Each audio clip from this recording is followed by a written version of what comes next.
Geliefde broer en suster, hoe dikwels dink jy oor jou doop? Dink 'n bietjie die afgelope maand. Hoe dikwels het jy oor jou doop gedink? Kom ons vat die afgelope jaar. Hoeveel keer het jy die afgelope jaar oor jou doop gedink? Dink jy die doop is belangrik? Of is dit maar een of ander kerkseremonie waardeur jy jou naam gekry het? Jou doop is baie belangrik, sê ons skrifgedeelte. Jy moet gedurig daaroor dink, sê Paulus, want dit laat jou anders dink en anders doen. In jou persoonlike lewe simboliseer die doop jou wedergeboorte. Maar dit is nie net 'n simbool nie, my broer, my suster. Want die doop sê wie iets doen en wat hy doen in ons lewens. Dit is God wat iets doen. En daardie iets wat hy doen is hy was ons sondes af. Paulus sê in Titus 3 vers 5, God gee twee dinge. Hy gee vir ons die wedergeboorte deur die afwassing van ons sondes, en tweedens gee hy vir ons die ewige lewe, 'n nuwe lewe deur die werking van die Heilige Gees.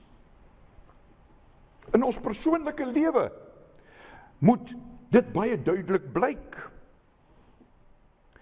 En jy en ek moet gedurig daaraan dink, sê Paulus. En julle moet in julle persoonlike lewe by die huis met mekaar daaroor praat. Julle moet dit gedurig vir julle kinders verduidelik, dat hulle ook weet, dat die doop is 'n afwassing van die sondes, 'n teken daarvan. En dat die Heilige Gees van God vir jou die nuwe lewe en vir hulle die nuwe lewe gee. Dit moet jou optrede by die huis wees, dit moet ook jou optrede by die werk wees, daar waar jy met jou kollegas kommunikeer en met hulle praat. Dit moet jou optrede ook by die skool of by die universiteit wys dat jy 'n geredde mens is, dat jy 'n gedoopte mens is. Maar hoe kan jy jou lewe as 'n gedoopte werklik uitleef as jy self nie gedurig daaroor dink nie? Kom ek neem vir u 'n voorbeeld uit die Ou Testament. In die Ou Testament was dit die besnydenis. Toe was daar nog nie 'n doop nie. Dis eers in die Nuwe Testament dat die Here Jesus die doop ingestel het. In die Ou Testament het God sy wet aan die Israeliete gegee, daar by die berg Sinaï. En net daarna het Moses in Deuteronomium 6 vers 6 tot 8 oor hierdie wet met die Israeliete gepraat. Hy het gesê, hierdie gebooie wat ek jou vandag gegee het, moet in jou gedagtes bly. Jy moet dit inskerp by jou kinders. En jy moet met hulle daaroor praat as jy by die huis is, en as jy op pad is, as jy gaan slaap, en as jy opstaan. Jy moet dit as 'n herinneringsteken vasbind aan jou hande, en dit moet 'n merk op jou voorkop wees. Nou dit was gesê ten opsigte van die wet van die Here. Maar nou is ons onder die genade van die Here. Dit geld net so ook vir die doop. Net soos die 10 gebooie, moet ook die doop in jou gedagtes bly. Jy moet voortdurend daaraan dink, praat met mekaar, praat met vriende daaroor. Preek daaroor in die kerk. Kom na eredienste waar jy oor die doop kan hoor. Dink daaraan op Christelike feesdae. Dink daaraan wanneer jy 'n klein babietjie sien wat gedoop word. Dink daaroor as jy 'n ou broeder sien wat gedoop word. Dink oor jou doop. Want jou doop gee vir jou 'n nuwe identiteit, 'n nuwe idee. Jou idee is nou in Jesus Christus. Ek en jy moet daardie idee, daardie identiteit uitleef, want, sê Paulus, ons is mos nou dood vir die sonde. In ons teksvers 3, Romeine 6 vers 3, vra Paulus gefrustreerd, of weet julle nie, dat ons almal wat in Christus gedoop is, in sy dood gedoop is nie? Weet julle dit dan nie? Dink julle nie daaroor nie? Julle het mos nou 'n nuwe identiteit gekry. Julle is nou nie nou meer dood in die sonde nie. Julle het 'n nuwe lewe. Weet julle dit nie? Hoor u die frustrasie van Paulus in daardie woorde? Hoor wat sê hy? Hy sê, ons is in Christus Jesus gedoop. Ons assosieer, en dit was miskien ook die probleem van die Romeine, die Romeinse Christene, dat ons dink ons, ag, dit is 'n kerklike seremonie, wat so nou en dan plaasvind. Dit is 'n seremonie om vir iemand sy naam te gee. Maar broer en suster, dit is veel meer as net 'n kerkseremonie of 'n naamgewingsseremonie. Volgens die handwoordeboek van die Afrikaanse taal beteken doop om iets in vloeistof te steek, om iets nat te maak, om iets te deurweek.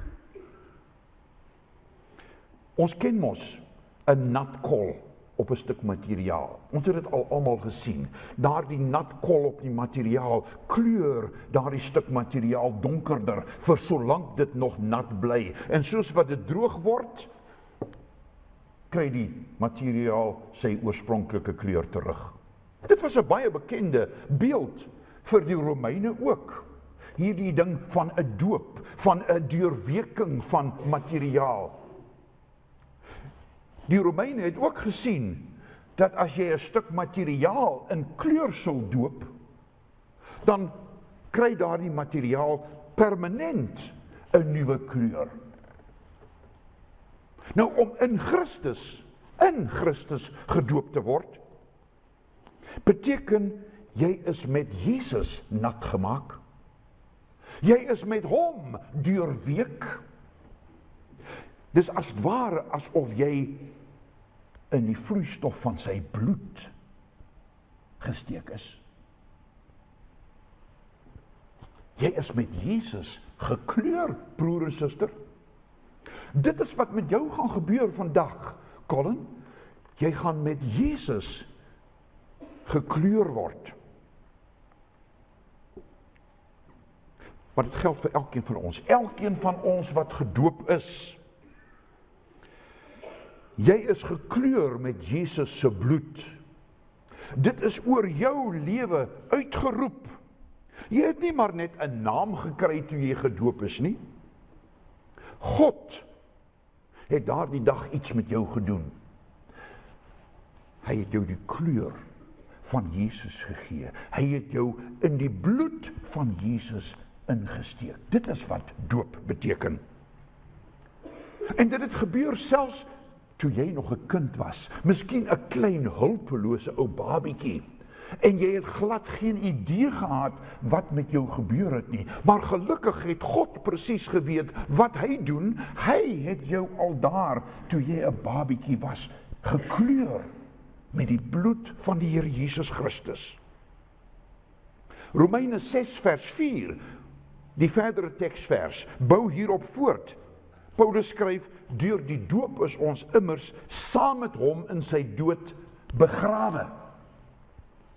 Sodat, soos Christus deur die wonderlike magsdaad van die Vader uit die dood opgewek is, ons ook 'n nuwe lewe kan lei. Soos wat hy opgewek is ons opgewek. Jou doop beteken, as mens nou na hierdie 2 teksverse kyk, dus 3 dinge. Die eerste ding is, toe Christus gesterf het jy gesterf. Tweedens, toe Christus begrawe is jy begrawe. En derdens, toe Christus uit die dood opgewek is jy opgewek. Het jy 'n nuwe lewe gekry. Dit is wat die doop beteken, dit is wat ons teksverse beteken, my broer en suster. Weet julle dit nie? Vra Paulus. Verstaan jy nou, hoekom ek reg in die begin vir jou gevra het, hoe dikwels dink jy oor jou doop, afgelope maand, afgelope jaar en so aan? Die doop, broer en suster, is 'n heilige, sigbare teken en seël van God se vergifnis van sondes en van die ewige lewe. As jy dus voor 'n spieël gaan staan en jy kyk vir jouself, wat sien jy? Dan sien jy 'n nuwe mens, nie 'n dooie mens nie.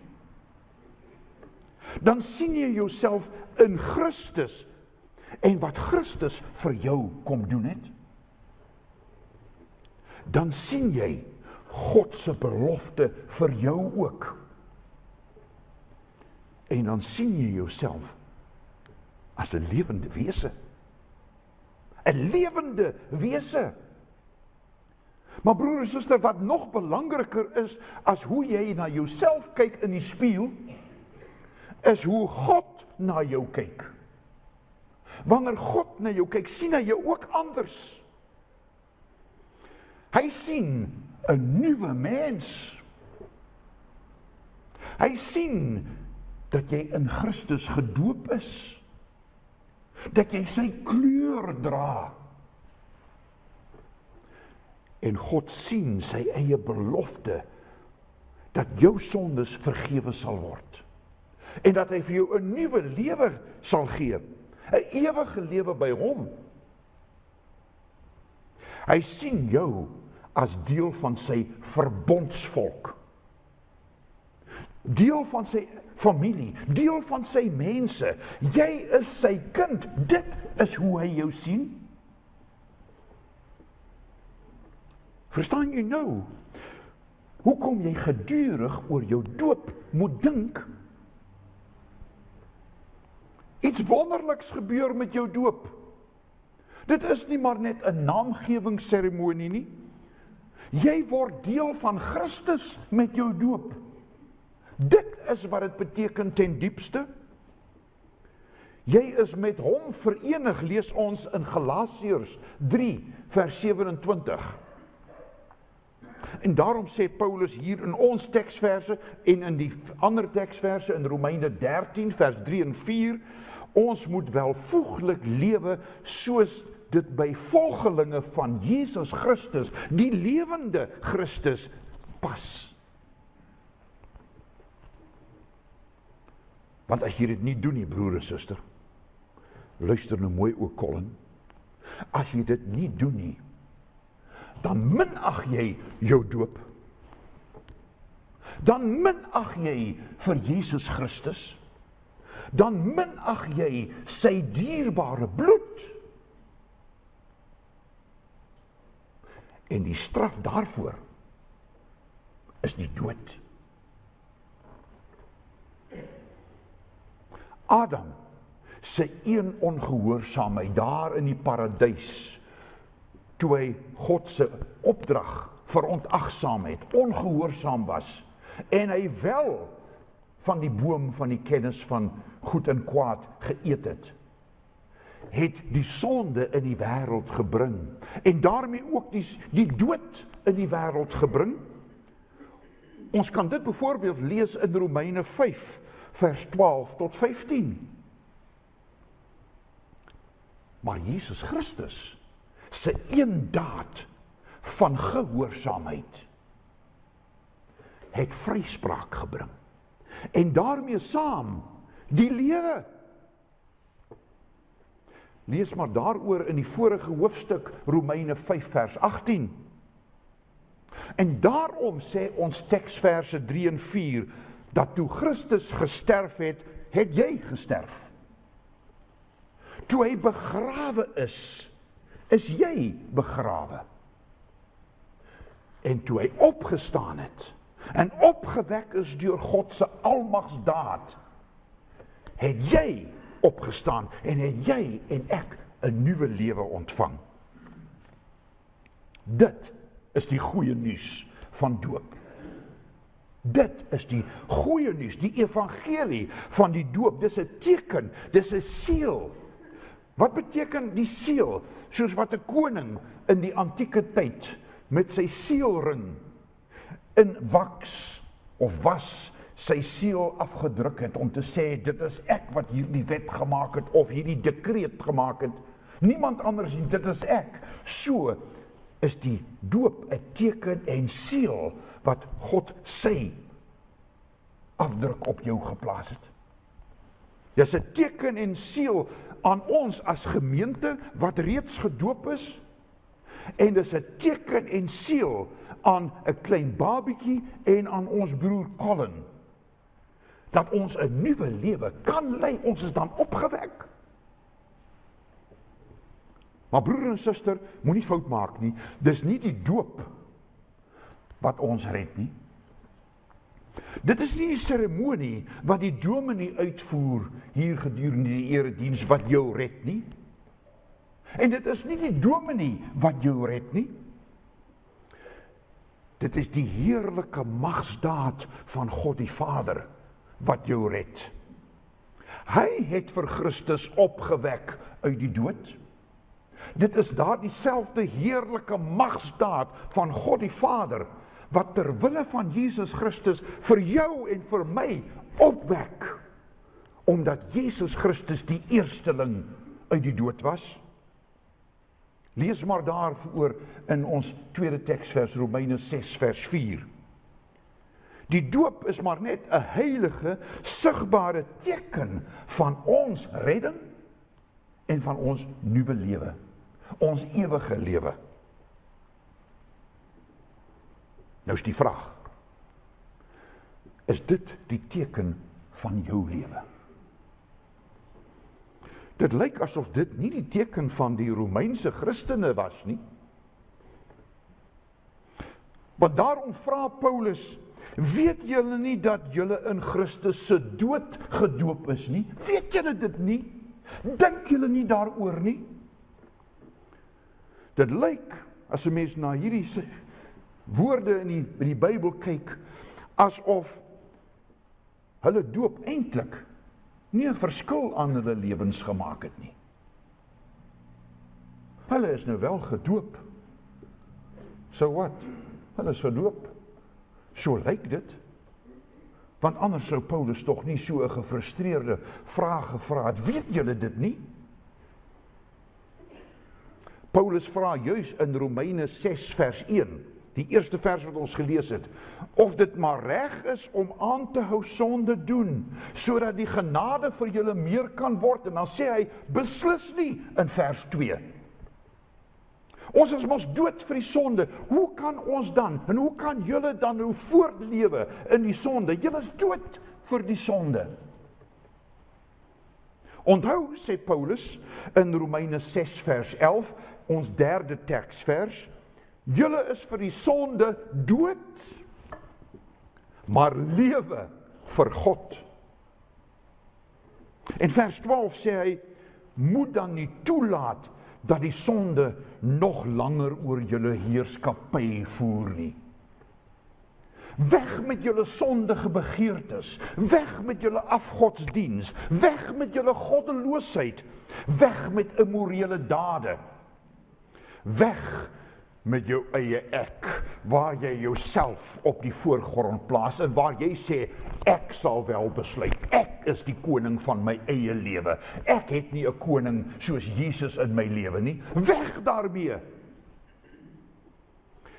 Lewe in gehoorsaamheid aan God, want jy lewe met Christus. Jy het 'n nuwe lewe ontvang met jou doop. Dra die vrugte van die geloof. Wees diensbaar. Lewe deur die Gees. Jy is tog 'n nuwe mens. Jy is 'n wedergebore mens. Jy is 'n wedergebore nuwe mens. Deur die werking van die Heilige Gees, want jy sê tog, Jesus is Here. En dit is net die Heilige Gees wat jou dit kan laat sê, Jesus is Here. Lees maar daaroor in 1 Korintiërs 12 vers 3. Jy het miskien groot geword met die idee dat jy vir niks goed is nie. Jy het miskien groot geword met die gedagte dat jy heeltemal verdorwe is. Dat jy net aan slegte dinge dink, slegte dinge doen, slegte dinge sê. Jy het miskien groot geword met die idee dat jy net 'n kwaaddoener is. Dat jy boosheid indrink soos water. So het Elifas vir Job gesê, jy drink die boosheid in soos water, soos wat 'n mens dors is vir water, so is jy dors vir sonde doen, dors vir die boosheid. Jy het miskien opgegroei met die gedagte dat jy nou maar net 'n niks werd kwaaddoener is. Ja, broer, suster. Sonder Christus is ek en jy al hierdie dinge. Is ons niks werd, is ons verdorwe sonder Christus. Maar as jy deur die Heilige Gees van God weergebore word, dan is jy 'n nuwe mens. Dan leef jy vir God. Daarom het Jesus vir Nikodemus gesê, as iemand nie opnuut gebore word nie, kan hy die koninkryk van God nie sien nie. Johannes 3 vers 3. En daarom sê Paulus ook hier in ons teksverse en in vers 5 van Romeine 6, ons sal een wees met Jesus Christus in sy opstanding. Omdat hy opgestaan het, staan ons saam met hom op. Ons is een in sy opstanding. Broer en suster, kom na Christus toe, kom na God toe, wat die lewe gee. God nooi ons uit om na hom toe te kom. Die hele Bybel is vol daarvan waar hy heeltyd mense na hom toe uitnooi. Kom na my toe. Jesus Christus het ook gesê, kom na my toe. My las is lig en my juk is sag. Kom na my toe. God het dit ook al in die Ou Testament so dikwels gesê. Ek gaan maar net een voorbeeld vir u gee. Jesaja 1 vers 18, waar die Here sê, kom tog, laat ons die saak met mekaar uitmaak. Al was julle skarlakenrooi van sonde, julle sal wit word soos sneeu. Al was julle purperrooi, julle sal wit word soos wol. Al was jou verlede vol onsedelikheid, al was jou verlede vol losbandigheid, afgodsdiens, geweld, haat, al het jy in jou lewe op mense getrap, nie omgegee of jy mense seermaak of vertrap nie. Al was jou lewe gekenmerk deur woede, deur rusies, deur verdeeldheid, deur geweld, deur dronkenskap, bedrog, diefstal of watter sonde ook al. Hoor dan die evangelie van Jesus Christus, soos dit in die doop tot uiting kom. God nooi jou uit om vir hom te lewe. Hy sien jou as sy kind. Hy sien jou as sy werktuig, sê Paulus. Sy werktuig om sy wil te doen. Romeine 6 vers 13. Hy sien jou as 'n pragtige, wonderlike mens. Skoon gewas deur die dierbare bloed van Jesus Christus. Dit is hoe God jou sien.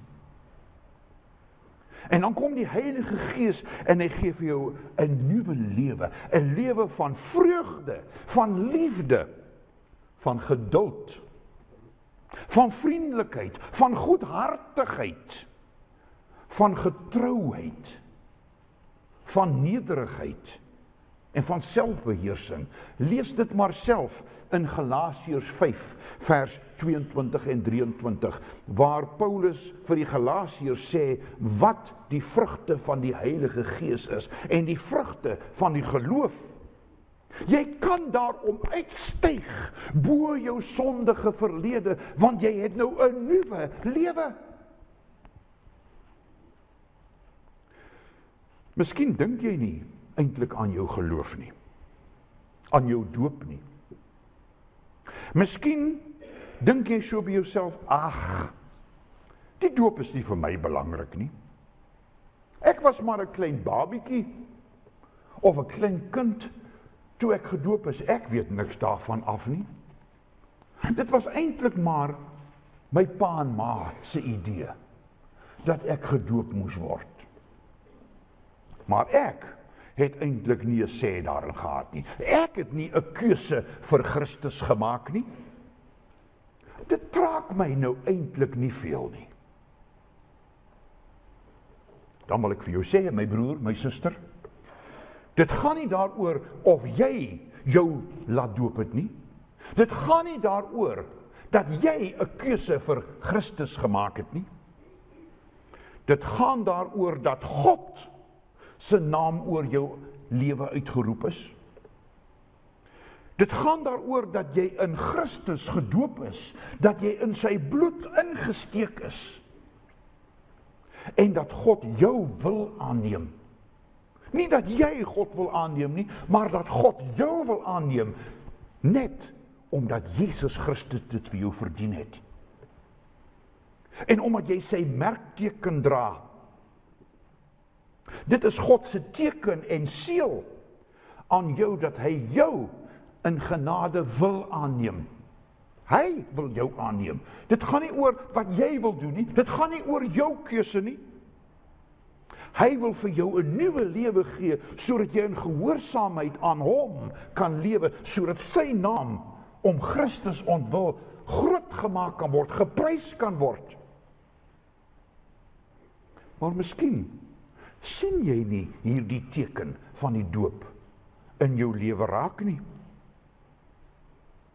Miskien is jy mismoedig of depressief. Miskien twyfel jy soms of jy nou werklik 'n kind van God is. Miskien het jy jou werk verloor. Miskien het jy 'n geliefde verloor, iemand wat jy nie werklik kon mis nie. En dan dink jy so by jouself, wat help dit tog alles? Ek glo, maar wat help dit tog? Wat beteken God nou eintlik vir my? Dan wil ek vir jou sê, broer en suster, kyk na jou doop. Vers 11 sê, julle moet altyd onthou, soos wat die Israeliete moes onthou, en dit om hulle hande bind, dat daar 'n wet is wat deur die Here gegee is, so moet julle dit altyd onthou, dat ook julle vir die sonde dood was, en dood is, maar vir God nou kan lewe, omdat julle een is met Christus Jesus. Onthou dit, onthou jou eie doop. Jy lewe nou vir Christus, nie vir jouself nie. Die groot kerkhervormer Luther het op 'n keer gesê, jy moet elke dag, moet jy as het ware in jou doop terugkruip. Dit moet in jou verstand gegraveer wees. Onthou dit altyd, sê Paulus in ons teksverse, elke dag, elke oomblik, dink daaroor. Jy is in Jesus gedoop. Jy is nie maar net gedoop nie, jy is in Jesus gedoop. Jy dra sy kleur. Dit is op jou afgedruk, dit is op jou afgestempel. Hy het vir jou gesterf, sê ons teksvers. Hy het God se toorn aan die kruis gedra. Hy was tot die dood toe gehoorsaam, daar waar hy aan die kruis gehang het. En waar hy bange godsverlatenheid moes ervaar. En waar hy dit moes uitkerm. My God, waarom het u my verlaat? Sodat ek en jy nooit deur God verlaat sal word nie. Nooit sonder God sal wees nie. Hy het helse smarte verduur, want hy is begrawe. Ons het dit vanoggend bely, hy het ter helle neergedaal, sodat ek en jy nie na die hel toe hoef neer te daal nie. Hy het ons daarvan gered. Maar die beste van alles, die beste van die hele evangelie is, hy is deur die wonderlike magsdaad van God opgewek. En daarom kan jy en ek ook lewe. Dit is die boodskap van jou doop en van my doop en van Colin se doop wat vanoggend hier gaan plaasvind. Jy is begrawe. Jy het gesterwe, jy het begrawe, maar jy is opgewek. Dit is die evangelie.